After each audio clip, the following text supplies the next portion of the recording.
So guys, now let's continue our internal paper 3. So we are on the question number 5. So the question number 5 says, discuss the importance of dimensionality reduction in machine learning. Compare and contrast feature extraction and feature selection as two approaches to dimensionality reduction and provide examples of techniques used for each approach. So first of all, we have to see what is the importance of dimensionality reduction in machine learning. So the dimensionality reduction is crucial because सबसे पहले तो वो combat करती है dimensionality के curves को, वो reduce करती है सारे फीचर लेसन्स को, और जो अमाउंट ऑफ डेटा गिवन है उसको अचीव करने, उसको स्टैटिस्टिकल सिग्निफिकेंस अचीव करने में हेल्प करती है.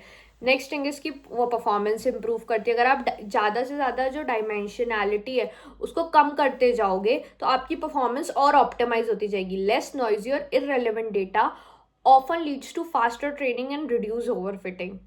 Now the next thing is कि वो विजुअलाइजेशन को इनेबल करती है. Allows high dimensional data to be plotted in 3D और 2D.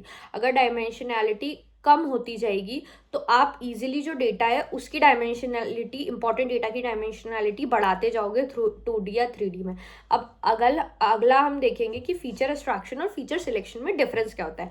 As the name suggest, सबसे पहले हम देखेंगे कि कॉन्सेप्ट क्या होता है. तो फीचर एक्सट्रैक्शन जो होता है वो कभी भी वो जो होता है वो न्यू डेटा का होता है. Synthetic features bye transforming the original features into a lower dimensional space 37. हम ओरिजिनल फीचर्स जो होते हैं किसी भी डेटा के उनको एक लोअर डायमेंशन के डेटा में चेंज करते हैं. और फीचर सिलेक्शन क्या होता है, हम एक सबसेट सिलेक्ट करते हैं बहुत रिलेवेंट फीचर्स का ओरिजिनल सेट में से. उसके बाद न्यू फीचर्स क्या होते हैं कि जो new features are combination of original features जो कि लेस इंटरप्रिटेटेबल हो. ये ओरिजिनल फीचर्स के ही जो फीचर्स के ही कॉम्बिनेशंस होते हैं जो इंटरप्रिटेट इजीली नहीं हो सकते हैं. और फीचर सिलेक्शन में क्या होता है, जो न्यू फीचर्स होते हैं वो ओरिजिनल ही फीचर्स होते हैं आपके. अब टेक्निक्स हो सकती हैं, जैसे फीचर एक्सट्रैक्शन में हम प्रिंसिपल कंपोनेंट एनालिसिस PCA का यूज़ करते हैं, और फीचर सिलेक्शन में हम फिल्टर मेथड्स, रैप्ड मेथड्स, इन सारी चीज़ों का यूज़ करते हैं. Now comes the question number 6, that is define overfitting and underfitting in the context of machine learning model. Describe how these issues can be identified and list strategies to prevent or mitigate them. हमें overfitting और underfitting को define करना है machine learning के context में. तो सबसे पहले हम ये देखेंगे कि ओवरफिटिंग क्या होती है. occurs when a model is too complex and learn the training data including its noise too well. It results in high performance on the training set but poor performance on the test set. Overfitting जब होती है जब model बहुत ज़्यादा ही complex हो, तब किसी data में ओवरफिटिंग ऑकर होने लगती है. ये ट्रेनिंग डेटा को लर्न करती है, उसकी नॉइस को भी इंक्लूड करती है बहुत अच्छे से. इसलिए ये हाई परफॉर्मेंस में तो इससे हाई परफॉर्मेंस तो हो जाता है, लेकिन सिर्फ ट्रेनिंग सेट पे होता है, टेस्ट सेट पे नहीं होता है क्योंकि बहुत ज़्यादा नॉइज होती है. अंडर फिटिंग क्या होती है, जब एक मॉडल बहुत ज़्यादा सिंपल होता है तब अंडर फिटिंग होती है, जिसके कारण हम अंडरलाइन ट्रेंड को ऑब्जर्व कर सकते हैं डेटा में से. ये बहुत ज़्यादा पुअर परफॉर्मेंस पे रिजल्ट करती है, दोनों पे, ट्रेनिंग डेटा सेट पे भी और टेस्ट डेटा सेट पे भी. अब हम देखते हैं कि इश्यूज़ क्या आते हैं. तो सबसे पहले कि ओवरफिटिंग में क्या इशू आते हैं. तो इन दोनों में लार्ज गैप होता है ट्रेनिंग एक्यूरेसी और टेस्ट एक्यूरेसी, क्योंकि अभी हमने देखा कि ओवरफिटिंग में परफॉर्मेंस में डिफरेंस आ जाता है, तो ऑफकोर्स एक्यूरेसी में भी डिफरेंस आएगा ही दोनों में.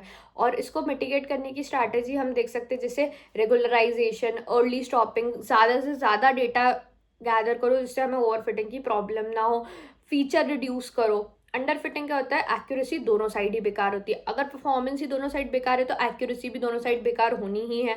और इसको मिटिगेट करने के लिए हम क्या यूज़ करते हैं, जैसे मॉडल की कम्प्लेक्सिटी इंट्रोड्यूस करते हैं, ज़्यादा से ज़्यादा फीचर इंक्रीज कर देते हैं और रेगुलराइजेशन को कम करते हैं. Now let's see the question number 7. The question number 7 asks, differentiate between logistic regression and linear regression on the basis of hypothesis, parameter and cost function. How gradient descent algorithm is use to optimise the parameter. तो हम देखेंगे कि दोनों में difference क्या होता है, linear regression और लॉजिस्टिक रिग्रेशन में डिफरेंस क्या होता है, वो भी 3 चीज़ों पे। सबसे पहले कि टाइप क्या होते हैं, हाइपोथेसिस क्या होती है, पैरामीटर क्या होते हैं और कॉस्ट फंक्शन क्या होता है। तो सबसे पहले linear regression is a type of regression only, but logistic regression is a type of classification.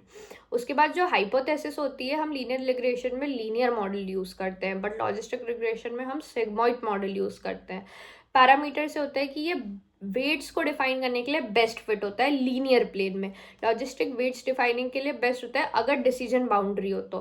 Cost function होता है लीनियर रिग्रेशन में हम मीन स्क्वायर एरर का यूज करते हैं, और लॉजिस्टिक रिग्रेशन में हम क्रॉस एंट्रोपी लॉस का, लॉग लॉस का यूज करते हैं। So that's all for this video. For the next video stay tune guys.